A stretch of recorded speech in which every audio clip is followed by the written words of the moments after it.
So, more trigonometry today. It says solving real-world problems. Adam, question. When's our test? You have a quiz tomorrow, and then I'll answer your question about the test when someone asks me about the gift. Yeah? They're the same question. When's our test, and what's your gift?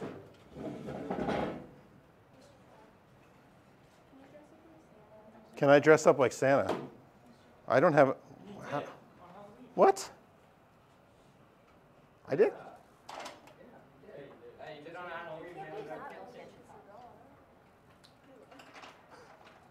Kate, you have a question? Oh, yeah. Okay, so I'm doing 60 minus 30%, right? Yeah. Why is it giving me 59.7? That's a very good question. That's why I think what you want is this. 60 minus 30, where's the percent? Percent, do it, of 60. I think that's what you're trying to do. I think that's the way the calculator understands it. Okay? Okay, so the learning goal today, find all the needed values in a right angle triangle by using trig ratios. You may be like, isn't that yesterday's lesson? Yes. I'm doing the exact same trig I did yesterday. The trig will be the same. And we'll know we're successful when we can draw a labeled diagram and determine the required information. That's what's different. We got to read a question and come up with a diagram. But I am convinced that the diagrams won't be any more difficult than they were last chapter. Now, if you had trouble with the diagrams last chapter, I get it. I'm going to reteach them here. I don't need my glasses for this. Okay, two words you'll need, angle of elevation and angle of depression. The real world. And when this says trig real world problems, I mean like real world problems. People use this all the time when they're doing trigonometry. When they're building houses, when they're measuring the heights of trees, when they're designing buildings, trig is used constantly. For instance, if you were a plumber and you wanted to run a pipe from, is there a bathroom nearby here? Just down the hall here? I don't want to gross anyone out, but there needs to be a pipe at the bottom of the bathroom that runs down out to the sewer and takes everything that happens in here and takes it out there. Yeah? Knowing the angle that pipe has to go on to go out and hook up with the sewer, that's an important calculation. Well, you don't want to get that wrong. You don't want this pipe not to work. We really need those pipes, the most important pipes in the school. They got to work right. And so angle of elevation and angle of depression is used all the time. Angle of depression would be exactly what I'm talking about. That pipe's got to run downwards. We need that to flow down. And then angle of elevation is upwards. Have you heard the word elevation before? Elevation's up. Depression, down, like your mood. It's down. Okay. Here's the first example. The angle of elevation to the top of the school is 32. There's the picture you need. Now, I gave you the diagram this time. But if in your homework it says angle of elevation, you just go back and go, okay, like this. Draw a triangle that goes up like this, angle 32. The distance to the school is 19.7. What is the height of the school? By the way, you can do this. This works. You could go out and find the height of any tower, any building, any tree you want. You back up from it. You measure how far back you went. So if you're at the, what's the big tower in Niagara Falls? What's it called? The Skylon Tower or the casino. And you just stand at the tower of the casino and you back up. I'll just use the numbers on the screen here. And you back up 19.7 meters. That would be easy to measure with a meter stick. Yeah? And then you check the angle with a giant protractor. Actually, I have some giant protractors in my other classroom. Just a wooden protractor. You check the angle and you got this information. Now you could measure how high the building was using the trig you guys know. And your calculator. How would you do it? Try labeling the diagram. Okay, here I go. Here's what I want. I want H, the height of the casino in Niagara Falls. What would you do first? I'm laughing because I really hope some of you are like, okay, I'm so tired of you saying these steps. I've got the steps finally. If you don't have the steps, This is exactly what you'll have to do tomorrow. Exactly. This part, once the diagram's there, that's tomorrow's quiz. First step, circle the angle you're going to use. We're going to use 32. By circling the angle, I can now label the sides. Still some people having some trouble with this, and that's okay. This one's the easiest one to label. This is the hypotenuse. That's the angled one. It's the long one. It's across the 90. And then I suggest the next one you do is adjacent. Now, that means this last one's opposite. There. Now that they're all labeled, I'm ready to SOHCAHTOA, which does two things. It helps me decide which one I should use, but it also tells me which way I should divide. Okay, somebody different than me. Which one should I use and why? Because some people were having trouble with this decision. Two different people came. One before school, one at lunch. Came to say, I'm still having trouble deciding which one to use. So this is the big moment. Which one would I use? And then, once I ask you, you got to explain how you know so others will go, oh, that's how we knew. Because it's complicated, but it's not. Right? Would you agree? It's complicated, but it's not. Yeah? Scout. You do use tan. How did you decide? We're looking for the opposite and we have adjacent. Yeah, so in her brain, it's sort of like this. We're looking for opposite and we have adjacent. There, I've added a new weapon in there, a little check and question mark there. The one that has a question and a check mark, that's the one we want to use. None of the others, that'll happen. I don't have hypotenuse and I don't have opposite, so I can't use sine. I don't have hypotenuse and I don't want hypotenuse, so I don't want to use that, so it's TOA. Tan 32 Oh, no, you're right, I did, but I went ahead and used the 32. But you're so right. Equals opposite, which is the h, over the hypotenuse, which is 19.7. I did notice that many people, once they got that far, people were asking me questions yesterday, once they got that far, they were cruising. Yeah, unless they had that much, they were home free. So the biggest part is the decision, which one to use. Because then after that, tan of 32, we can get as a decimal. I didn't bring my calculator up on the screen, so just give me one moment. Maybe you'd like to get your calculator out and try this to make sure you know how to type it in, because there was a couple people that were just typing it in wrong yesterday. You don't want that to be the problem. Calculators, I'm using a sharp one. Might look a little different than what the calculator is you're using, but I just hit tan 32, 6249. 4 decimal places is enough.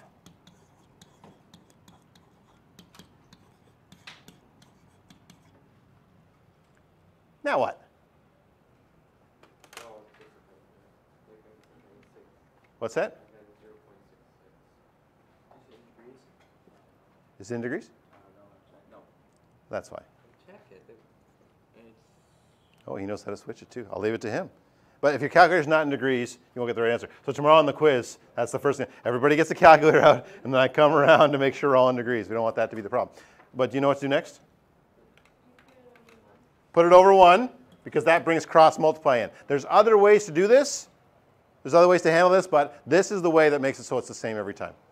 So cross multiply, h times 1, and 19.7 times 0.6249. But I can do that on my calculator. It's already got 0.6249 on the screen, so I can just go times 19.7. I don't even need the answer button. My calculator, if I just hit times, it goes, oh, you want to multiply the last answer. No problem. So that's another shortcut. You don't have to use that. But I put that out there. That's a possibility. And I get 12.3. Sides, we will do 1 decimal place. Angles, we can go the nearest degree. Okay? And I'll write that on the board tomorrow to make sure it's clear. The diagrams, making the diagrams is not part of tomorrow's quiz. Tomorrow's quiz will just give you a triangle and say, go. But the word problems are to go, why are we doing this? Where would we ever use this? we could go down there and get a pretty accurate measurement of the height of any tower at Niagara Falls using this method. The higher the height, the less accurate this is. So when you do this with 2 stars or 2 galaxies, it gets a little less accurate. It's a little bit more of an estimate where you're like, well, 42 million kilometers, about that far. Okay, so the shorter things are, the better this works. Joseph, do you have a question? Oh yeah. So you go shift mode. And after you go shift mode, no, that's not it. Shift mode. And you should see it right in the west. I think it's number 3. So shift mode 3. Okay.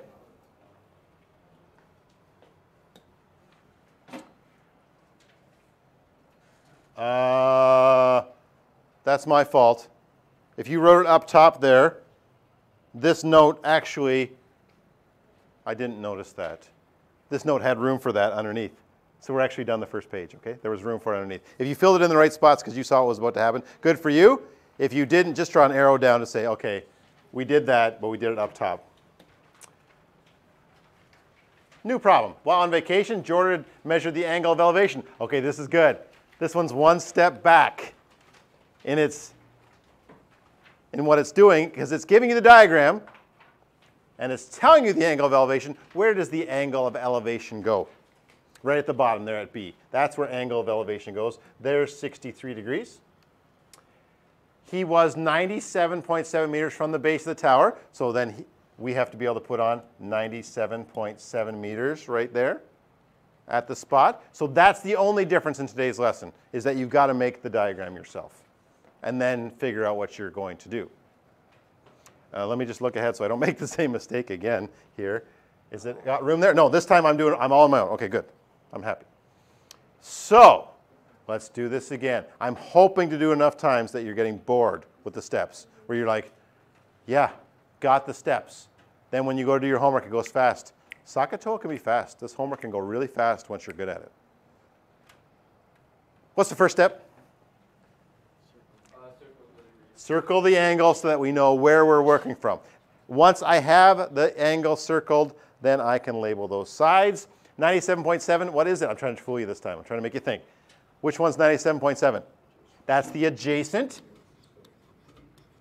And we're trying to find opposite. That's the height of this tower. If you look at my solutions, you'll notice I don't always label all the sides, because I don't need to label all the sides in some questions. I just label the one I want and the one I have. I'm not saying that's better. I just, when you look at my solutions, I don't want you to be confused and wonder. Because I'm going to label hypotenuse here, but I don't really care about the hypotenuse in this question. It doesn't ask me for the hypotenuse. I'm not solving for the hypotenuse.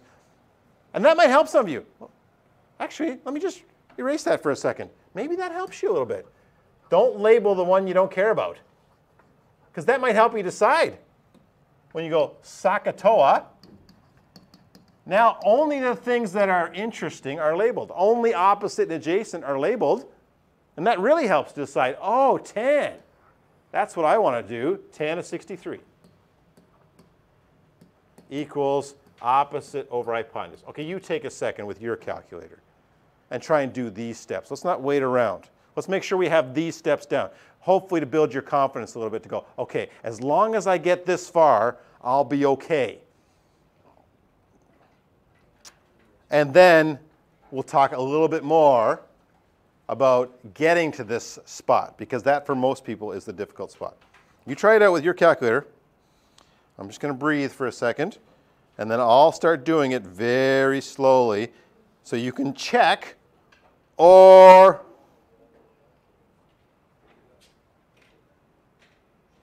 follow along if this is still not going well for you. Slow. I remind myself to go slow.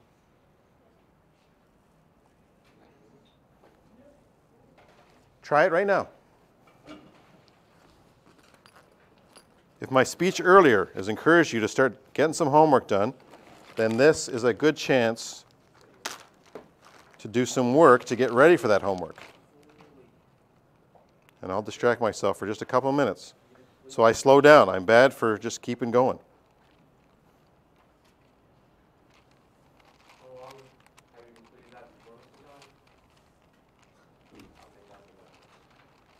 Kids these days. Oh, 6 or 7 years. That's a joke. I think I messed it up on Sunday.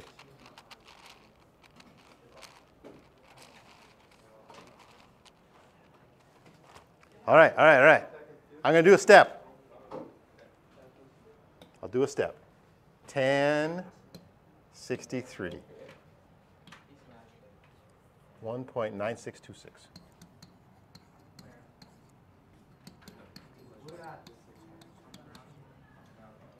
There, I did a step. Check if you got the same as me. Another step coming up here. Really tough step coming here. Wait till you see this.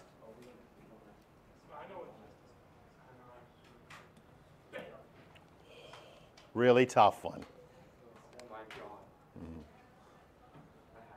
Then that butterfly move.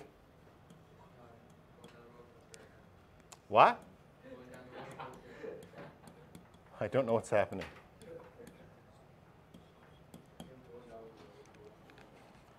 Glasses are tangled in my cord here. All right.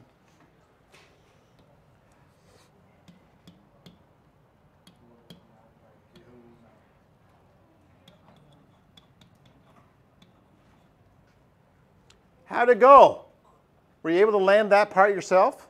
Yeah. If you were, you go, okay, on this next one, I'm going to really listen to this decision-making process.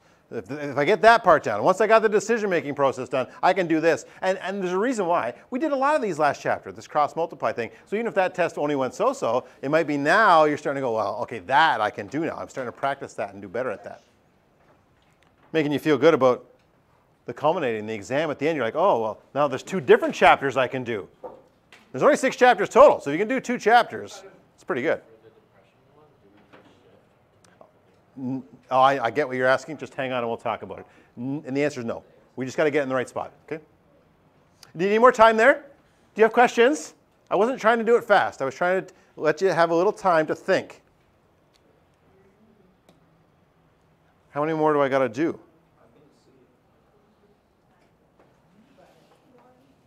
Is this the last one? This one and one more. Oh, there's a funny airplane one coming up, I think, is there? Okay. A sailboat is approaching a cliff. From the top of the cliff, 115 meters high. So this is what's different about today. Today I got to see there's no triangle on the picture. I got to draw the triangle. But can you see the triangle in your brain? Yeah. There. There. Oh, did I go too high? Oh, no, that looks pretty good. Top of the cliff there. There. There's the triangle. So that's what's different about today's versus yesterday's. You might have to draw the triangle. From the top of the cliff, the angle of depression is 16. Oh, this is hard. This is the hardest thing in the whole chapter right here. Where does the angle of depression go? It goes right there. That's annoying. That's where angle of depression. So somebody who is standing on the cliff, they'd look straight out, then they'd look down. So the 16 degrees is not in the triangle, which is extremely annoying. That's usually what happens. Usually the angle of depression is depressing because it's not in the triangle. But we can get the other angle. We can get it. We can figure it out now. If that's 16, and this whole thing is a 90, it's like, he's like thinking it'd be like 74. I'll write it down in there. I'll write a little arrow to go. So the one in there is 90 minus 16. He did it in his head somehow to get the 74. So the depression ones, and here's my weird little memory tool. The depression ones are a little depressing because usually it doesn't come out right in the triangle. It's outside the triangle, and then you got to map it in there. Once you're there, though, you're home free. What's that? Well, it said from the top of the cliff, 115 meters high. So this here I can label. Is that what you meant? Oh yeah, I got to label it. Yeah, oh definitely. Sorry, I thought you meant labeling like the numbers, like it didn't have any numbers. But we do have one number I got to put in there, 115, because that can happen too. Somebody comes over and says, "Mr. Todd, there's no numbers." I'm like, "No, you got to read it again and find one of the numbers." How far is the boat from the cliff? So they want this, which I'll call X. So circle the angle. And then label the sides. This one's hypotenuse. This one's opposite. And that cliff is adjacent. I don't know if you can read my writing there. I labeled it adjacent on the cliff there. So which one? Here's the decision-making process. We need somebody else's take on this. I'm going to write down SOHCAHTOA. This is your guide. This is what tells you which one to do. Is it sine, cos, or tan? How do you know it's tan? I have opposite. Let me check that off. Here's another way to figure it out. I go, I have opposite. So maybe it's sine, maybe it's tan. And you have the degrees, which is also the adjacent side. Yes, I have the adjacent side, right? Or sorry, I'm after opposite. So I wrote that wrong. That's my mistake. I want opposite, but I have adjacent. I don't have hypotenuse, and that leads me to TOA, which is tan. So that's the decision-making part. So I write tan of 74. Wait, has every question been tan so far? No. Yes. Word problems are like that. A lot of the word problems are tan because it's usually opposite and adjacent you're working with. So don't be surprised if you ever do this in the real world. A lot of times it's tan. Not always. I don't want you to take that tomorrow and go, oh, everything's going to be tan. But it often works out that way, that those are the two sides we're working with. Opposite over adjacent. What now? Like I say, a lot of people when they're first learning trig, once they get to here, then everything's going to be okay because the calculator tells me what tan 74 is. I get 3.4874.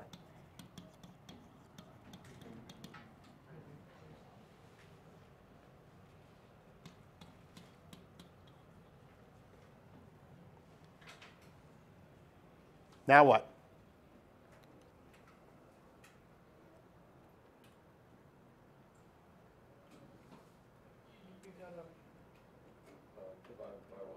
Put it over 1? Why am I doing that? What does it allow me to do now? Oh, cross multiply. That's why I put it there, so now I can do the cross multiply. Some people are like, oh, I don't need that. I know what's going to happen here. Good. If you get so good at it, you don't need that anymore. I love it. But if you're unsure at all, just put the 1 there. So I get x equals 115 times the 3.4874. And x is a pretty large number because it's a pretty large angle. Oops, I almost made a mistake there. 115. 401.1. How's my writing? Not great. 401.1. What is it? Meters. Again, since this is a much larger distance, it's a little difficult to say it would be exactly 401.1. In the real world, we'd probably say it's around 400. You know what I mean? Like when the distances are large, you're asking a lot for this to be accurate. Yeah. Any questions there with one more to go? Do you need more time?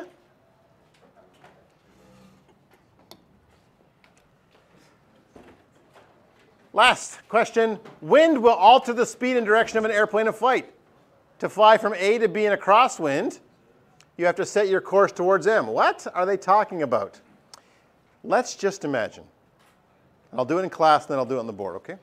Let's just imagine I wanted to fly right towards Adam. I got my airplane, and that's where I want to go. But the wind is going hard that way. If I aim my airplane right at Adam, and I steer it right towards Adam, and the wind hits me, I'm going to go this way. Yeah? Which way should I steer? Towards which people should I steer in the room? If the wind's going that way, and I want to head towards Adam, I'm going to have to head off this way. I'm going to have to head maybe over here somewhere, and then the wind brings me back. Have you ever seen a video of an airplane coming in at an angle where it's turned the wrong way as it comes in? Because it's got to push this way, and then just at the last second, the pilot goes, ooh, and straightens it out. It's wacky. That's all this is trying to say. If you want to go towards B, that's where you want to go, you might have to aim towards M to get there. Weird, scary. Water's just like this too. If a river's flowing, same exact thing. If this was a river in between and I was trying to swim towards Adam, if I swim towards Adam and the stream's going this way, I'm going to be going this way. I'm going to have to swim this way. And then the water takes me that way. Weird, weird, weird stuff. Anyways, that's what the last problem's all about apparently. A pilot intends to fly his aircraft 300 kilometers an hour in an easterly direction.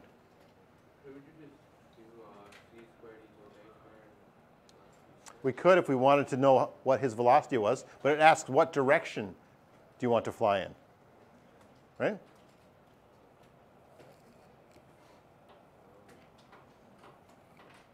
So if he wants to go that way, this is wrong, by the way. I don't want to mess people up, but yeah, that's westerly. For most people when they do a map, I don't know, did you guys learn this in elementary school? Never eat shredded wheat. That's what I was. Is there even shredded wheat anymore? I wish there was no shredded wheat when I was a kid. My dad was so cheap. Shredded wheat. Who would buy something called shredded? It looked like shredded wheat. It was terrible. You had to scoop so much sugar on it. Anyways, it was a cereal. It was a cheap cereal when I was a kid. Is that what your teachers told you? Never eat shredded wheat? Or would they have another saying? Never enter. Hello there. Is Declan Newhaus in class? Yes? Could he come to Student Services, please? Okay. Thank you. Never enter stinky washrooms. Say, timely here at St. John's. That's good advice. Never enter stinky washrooms. Anyways, this airplane wants to go west, but the wind's going south. No, south. This question is all wrong. There's a south wind. What direction should they go? They're going to have to head in that direction. Whoever's flying this airplane is going to have to go that way so that when they get pushed south, they end up going west. Okay?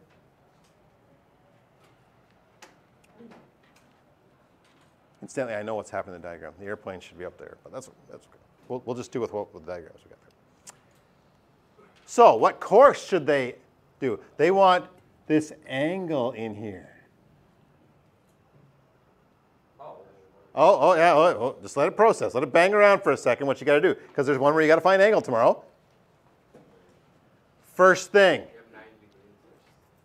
circle the angle. Jackson?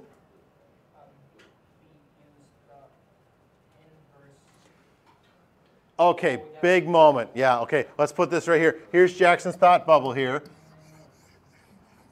As soon as he sees it's an angle, it's triggered his memory that we're going to have to use this, this, or this. It's an inverse situation. Label them. I've got adjacent and I've got opposite. I'm not getting lazy, but I am opening up the possibility that some of you might be like, I'm not going to label all the sides.